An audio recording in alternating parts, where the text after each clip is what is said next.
Welcome back, kembali lagi bersama saya Paul Francis di World Viral Channel TV, tempat berbagi ilmu dan pengetahuan dari seluruh dunia.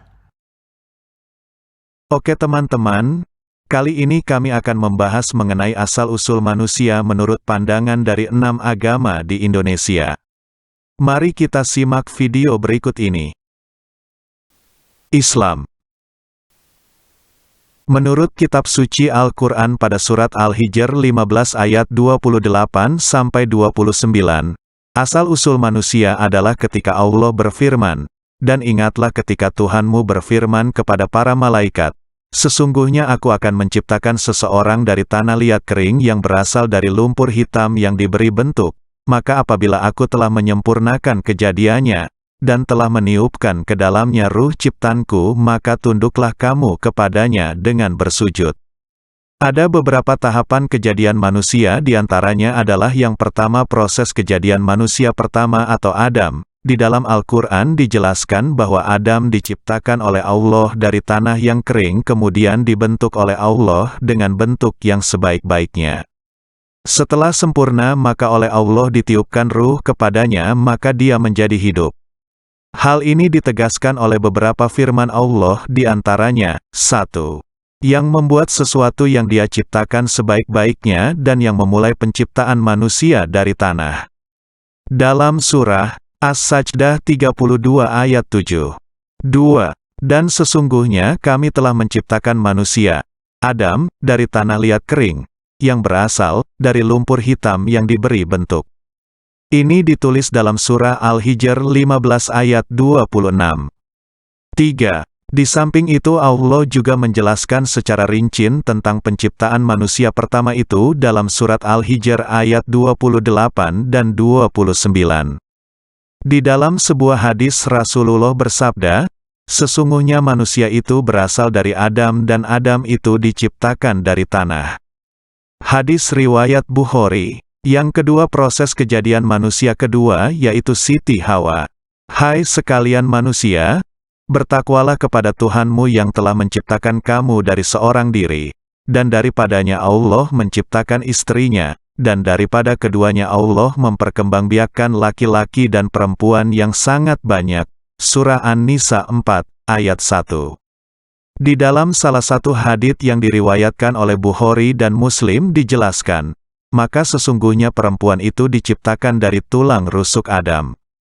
Dan yang ketiga adalah proses kejadian manusia keturunan Adam dan Hawa.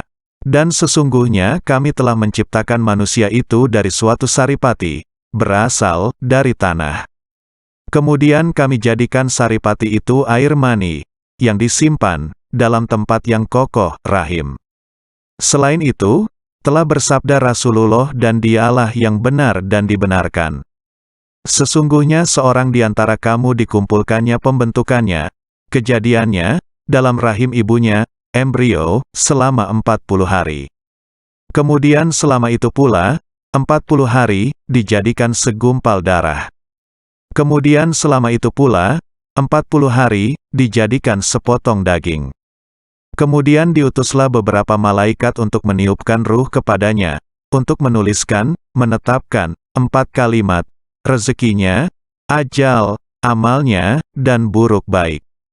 Hadis riwayat Bukhari Muslim. Kemudian air mani itu kami jadikan segumpal darah, lalu segumpal darah itu kami jadikan segumpal daging, dan segumpal daging itu kami jadikan tulang belulang, lalu tulang belulang itu kami bungkus dengan daging. Kemudian kami jadikan ia makhluk yang berbentuk lain. Maka Maha Sucilah Allah, pencipta yang paling baik. Surah Al-Mu'minun, 23, ayat 12-14.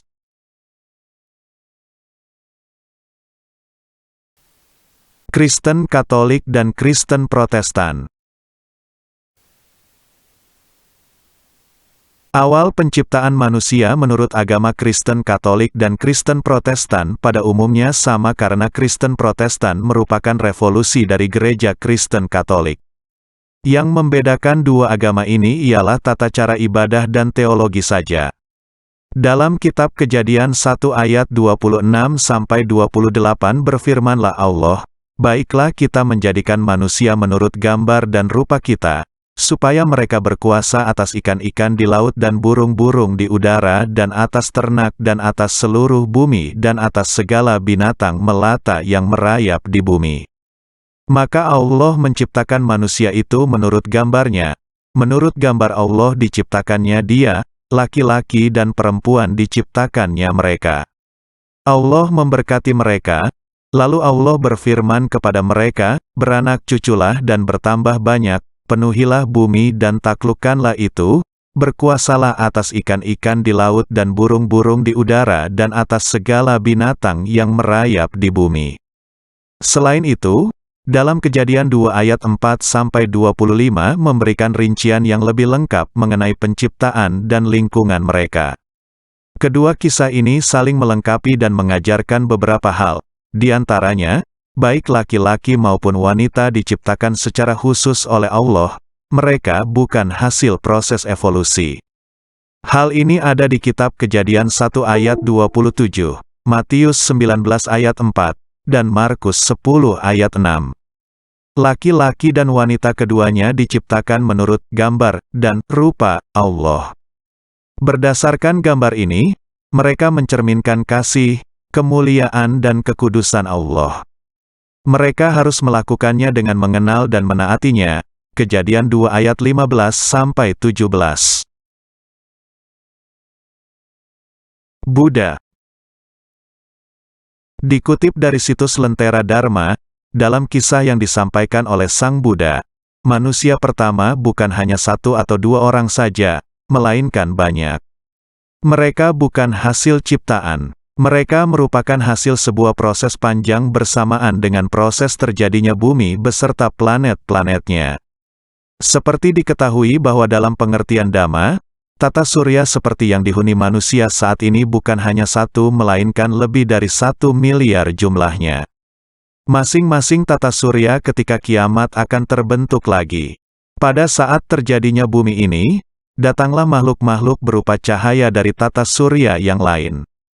Mereka berproses bersamaan dengan proses pembentukan tata surya ini. Dalam proses tersebut mereka tertarik mencicipi dan mengkonsumsi sari bumi, sari tumbuhan dan lain-lain. Ketertarikan mereka menyebabkan tubuh cahaya menjadi redup dan mulai terjadilah proses pembentukan tubuh, jenis kelamin, persilangan serta keturunan.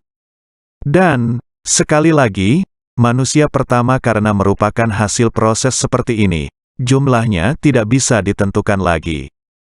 Mereka berproses dan berevolusi secara lambat sampai membentuk manusia sekarang. Hanya saja, dalam Dhamma juga tidak membenarkan maupun menolak pandangan ilmu pengetahuan modern bahwa manusia berasal dari monyet. Sikap ini sehubungan dengan kepastian bahwa asal manusia dari monyet ataupun bukan sama sekali tidak ada kaitan dengan keberhasilan seseorang untuk mencapai kesucian ataupun nibbana. Hindu. Asal-usul manusia menurut agama Hindu dijelaskan dalam Prasna Upanishad sebagai berikut. Pada awalnya Sang Pencipta, Tuhan, merindukan kegembiraan dari proses penciptaan. Dia lalu melakukan meditasi. Lahirlah Rai, Jat atau materi dan Prana, roh kehidupan. Lalu Tuhan berkata, kedua hal ini akan melahirkan kehidupan bagiku. Demikianlah makhluk hidup diciptakan, melalui suatu perkembangan perlahan dari dua unsur yang mula-mula diciptakan Tuhan sehingga manusia mencapai bentuk-bentuknya sekarang. Dan yang terakhir adalah pandangan asal mula manusia menurut agama Konghucu. Tuhan Yang Maha Esa menciptakan alam semesta dan seisinya mencakup di dalamnya berlaksa benda dan makhluk semuanya berdasar pada asas Yuan atau Maha Besar dan Maha Pemula. Heng atau Maha Menembusi dan Maha Menjalin. Li atau Maha Pemberkah dan Zen atau Maha Benar dan Maha Abadi. Dalam proses mula-mula dilambangkan sebagai Wuji dan Taiji sebagai Sing Er Sang, wujud di atas, yang memiliki dua unsur yaitu Yin dan Yang. Sesungguhnya adanya manusia adalah oleh kuasa kebajikan langit dan bumi, oleh jalinan sifat Yin dan Yang, karena berkumpulnya nyawa dan roh atau Gui dan Sen dan juga dari sari semangat kelima unsur, Wu Xing. Proses penciptaan, Perawatan dan peleburan alam semesta berlangsung terus-menerus secara berkesinambungan. Matahari setelah mencapai puncak pada tengah hari, selanjutnya akan menurun. Bulan setelah mencapai penuh, selanjutnya akan menyusut. Hubungan langit dan bumi ada kalanya penuh subur, ada kalanya kosong gersang, berkembang dan menyusut sesuai waktunya. Lebih-lebih hal yang berkaitan dengan manusia, terlebih lagi hal yang berkaitan dengan nyawa dan roh. Yijing Heksagram 55 ayat 4. Manusia selaku makhluk hidup bagian dari alam semesta, semua yang dilahirkan pasti mengalami kematian, yang mati pasti pulang ke tanah atau disebut dengan istilah di. Inilah yang berkaitan dengan nyawa, tulang dan daging melapuk ke bawah, sedangkan ki berkembang memancar ke atas cerah gemilang. Inilah sari beratus zat perwujudan daripada sen. Dalam perjalanan menuju alam baka terdapat banyak kendala bagi arwah yang semasa hidup belum menggenapi firman. Maka menjadi tugas dan kewajiban anak cucu untuk melakukan doa, sembahyang agar arwah mencapai kesempurnaan kembali ke hadirat Tuhan. Oke teman-teman, sekian dari saya. Terima kasih telah menonton video saya. Kalau teman-teman masih bingung, bisa komen di bawah, nanti akan saya balas.